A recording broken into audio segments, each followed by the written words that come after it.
En s'approchant de Nitz, Dévore commença à voir des signes gravés sur l'écorce des arbres. Un rond, traversé d'une flèche pointant vers le haut, pour la plupart. C'était le signe d'Elge. Cela indiquait que Dévore arrivait bientôt à destination. Une voix l'apostropha. « Qui va là ?» tonna la voix. « Dévore, je suis mandaté par la guilde. »« Mandaté ? La guilde ?» marmonna le garde. « Prouvez-le. » Dévore dévisagea l'homme. Orgueilleux, l'agacement monta en lui. « Enfin, le garde ne fait que son travail, » se dit-il. « Bien, regardez, garde !» Dévore souleva sa manche, révélant le sigle de la guilde, un aigle attrapant une vipère dans des serres acérées. Le garde demeura réticent. Après tout, n'importe qui pouvait se marquer du sigle de la guilde. Il se déporta sur la droite, laissant les portes de Nitz libres. Dévore en profita et s'engouffra dans le village. Les rues étaient désertes, bien que les marques dans la neige indiquaient une certaine activité. Les échoppes semblaient déjà fermées. Les tavernes, quant à elles, étaient bien ouvertes. Peu de bruit s'en échappait, mais on voyait les lampes à huile et les foyers danser à travers des fenêtres marquées par la glace. Le missionnaire guildien entra dans l'une d'elles pour se donner du courage. Il en profita pour se renseigner sur Foki, le chef du village. Foki est un monstre de puissance, et malin en plus de ça. C'est un chef. Il a apporté la prospérité à Nitz. Mais le vieux a perdu de sa splendeur, même avec ses diables de cornes. C'est malheureux. Ses disparitions et meurtres entachent sa fin de vie.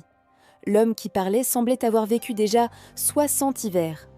Dévore était justement là pour arrêter cette vague de meurtres et de disparitions. Il remercia l'ancien et continua à boire un peu. Foki ne serait disponible qu'au matin, et les Niciens n'étaient pas tous aussi bavards que le vieil homme. Finalement, Dévore se rendit chez le chef du village. On le fit entrer dans la demeure de Foki. Le chef se tenait face à lui. Grand et sec, le temps avait usé son corps. Autrefois si puissant qu'on le surnommait le yak de Nitz, il arborait encore un casque aux longues cornes bicolores, ce qui le rendait encore plus allongé, ironique mais parfaitement accordé à son sobriquet. Foki s'affaissa dans un semblant de trône et entama la discussion. « Enfin, vous êtes là ? Ce qui se passe à Nitz est étrange. En 70 années de conseil, je n'ai jamais vu un tel cas. » Dévore hocha la tête. « Que pouvez-vous me dire sur les événements ? Ces disparitions et ces atroces meurtres. D'abord, ce sont des anciens et des jeunes Niciens qui ont disparu. C'était déjà dramatique. Mais depuis 2 mois, on a retrouvé 7 Niciens morts.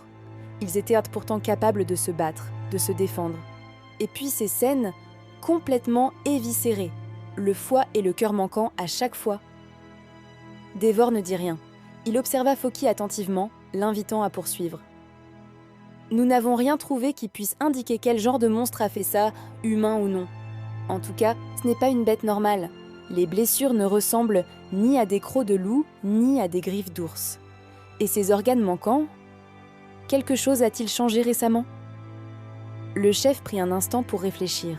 Ses yeux cernés vagabondaient. « Il y a bien la prêtresse de Mèze, mais c'est un culte saint, paraît-il. » Dévore écarquilla les yeux avant de se ressaisir. Cela n'échappa pas à Foki, qui ne le releva pas. « De Mèze, dites-vous ? C'est vrai que ce n'est pas un culte réputé dangereux. Cependant, certaines dérives lui sont connues. Je pense que vous perdrez votre temps, » ronchonna Foki. « Enfin soit. Sa demeure se situe aux abords du village. Une 30aine de minutes devrait suffire pour l'atteindre. » Un hochement de tête plus tard, Dévore se mit en route. Il arriva promptement chez la prêtresse. La maison, un peu à l'écart du village, était ornée de nombreux signes cultuels. Dévore n'était pas serein. Il connaissait les rumeurs sur Mèze et ses dérives sectaires.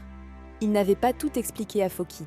Certains partisans du culte utilisaient des organes humains pour obtenir des faveurs de la déité, malgré que ces faveurs n'étaient pas dépourvues de malheur. Dévore respira calmement et croqua dans un mélange précis de feuilles.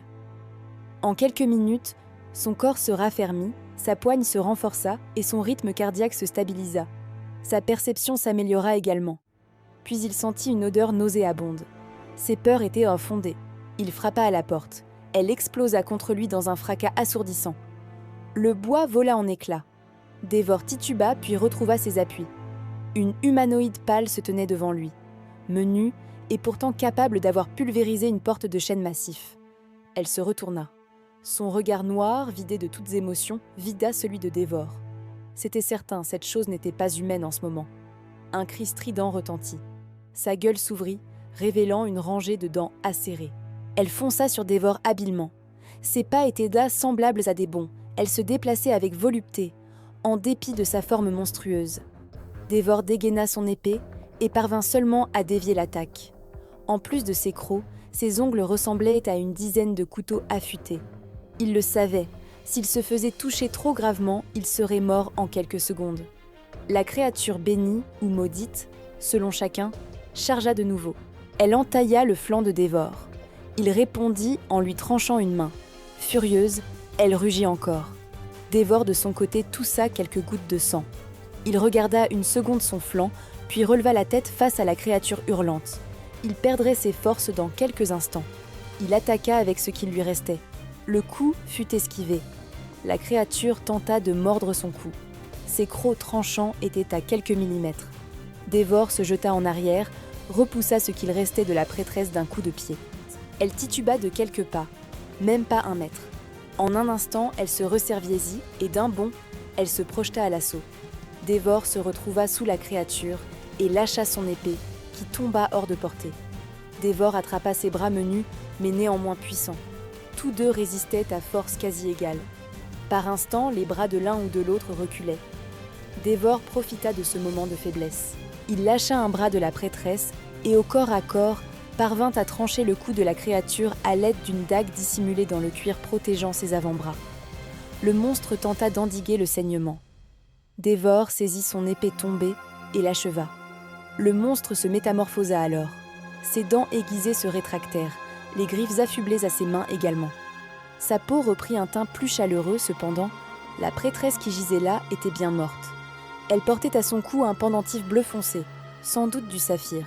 Cela ne correspondait pas à ce que Dévore connaissait du culte de Mèse. Aussi, il se saisit du pendentif avant de rentrer dans le gîte de la prêtresse déchue. La maison était emplie de cette odeur nauséabonde que Dévore avait sentie plus tôt. Mais Dévore cherchait avant tout à panser sa plaie, qui continuait de saigner. Il trouva de longs gants dont il se servit pour désinfecter et protéger la griffure qui allait de son aine à son torse.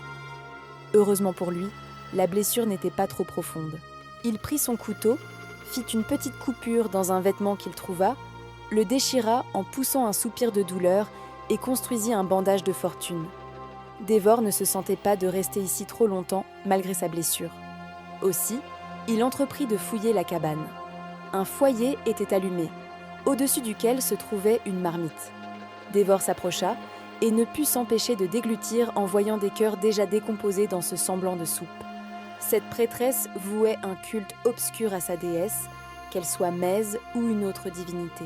Autrement, la baraque était munie d'une couche, d'un plan de travail ensanglanté et de signes religieux que Dévore ne connaissait pas. Un atelier d'écriture était dans le coin. Dévore s'en approcha et vit quelques lettres.